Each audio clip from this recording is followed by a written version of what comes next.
As a result, competitors are much less likely to be clicked on.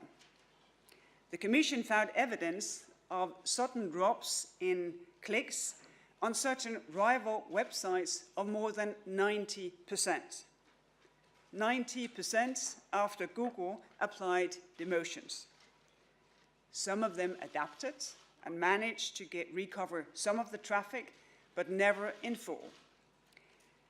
Even on desktops, 95% of user clicks are on the first page of Google search results. In fact, the top generic results receive about 35% of clicks. This tendency is even stronger on mobile devices. Furthermore, we found evidence that the top generic result, when moved to the third rank, is likely to receive 50% less clicks.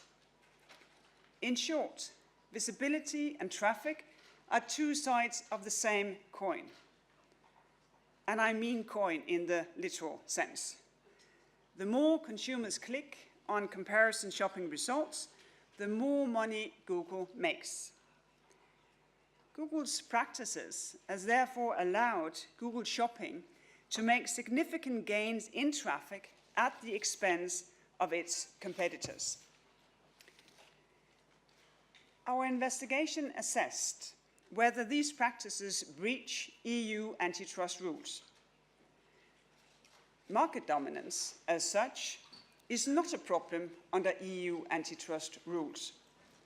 However, if a market is already dominated by one company, it needs extra vigilance to ensure competition on the merits. And we also have to avoid this dominance to affect competition on the merits in other markets. And that is why EU competition rules puts a special responsibility on dominant companies. They cannot abuse their strong position to hinder competition in the markets, not in the market they dominate and not in any other market. In other words, they are not allowed to abuse their power in one market to give themselves an advantage in another market. Our investigation proved that Google has done exactly that. First, we concluded that Google is dominant in general internet search in all 31 countries of the European Economic Area, even if Google continues to dispute this. We have shown that the Google search engine holds very high market share of over 90% in most European countries. This has been the case at least since 2008, which is the period that we investigate. There are high barriers to entry in the market. The more consumers use a search engine, the more attractive it becomes to advertisers. The profit generated in turn can be used to attract even more consumers. Similarly, the more data a search engine gathers from consumers, well, the better equipped it is to improve its results. Second, our decision found that Google has abused its dominance and seriously harmed competition in comparison shopping markets. Google gave an illegal advantage to its own comparison shopping service by promoting it in its search results and by demoting rivals. Google has implemented these illegal practices in Europe everywhere it offers comparison shopping service. It started as early as 2008 in Germany and the United Kingdom, followed by France, Italy, the Netherlands, Spain, then the Czech Republic, and finally Austria, Belgium, Denmark, Norway, Poland, and Sweden. 418 million citizens live in these 13 countries. So, Google practices has deprived millions of European consumers the full benefits of competition, genuine choice and innovation.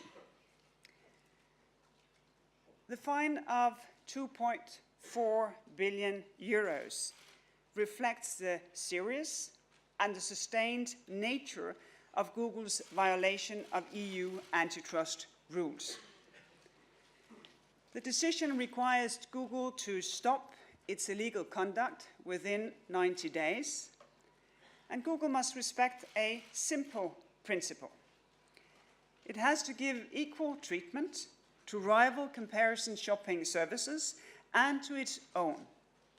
It has to apply the same method and processes to position and display its own and rival comparison shopping services in its search results.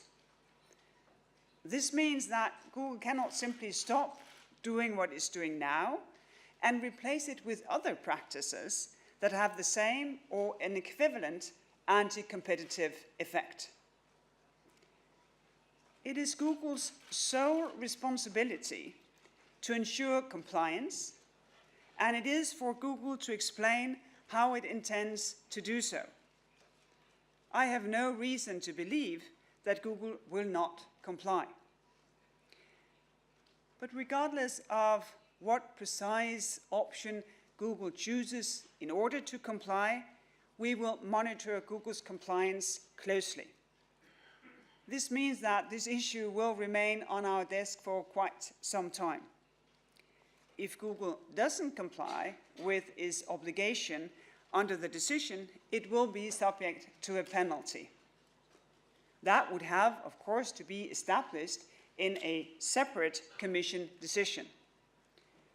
We can impose fines of up to 5% of the average daily worldwide turnover of Alphabet, Google's parent, for each day of non-compliance.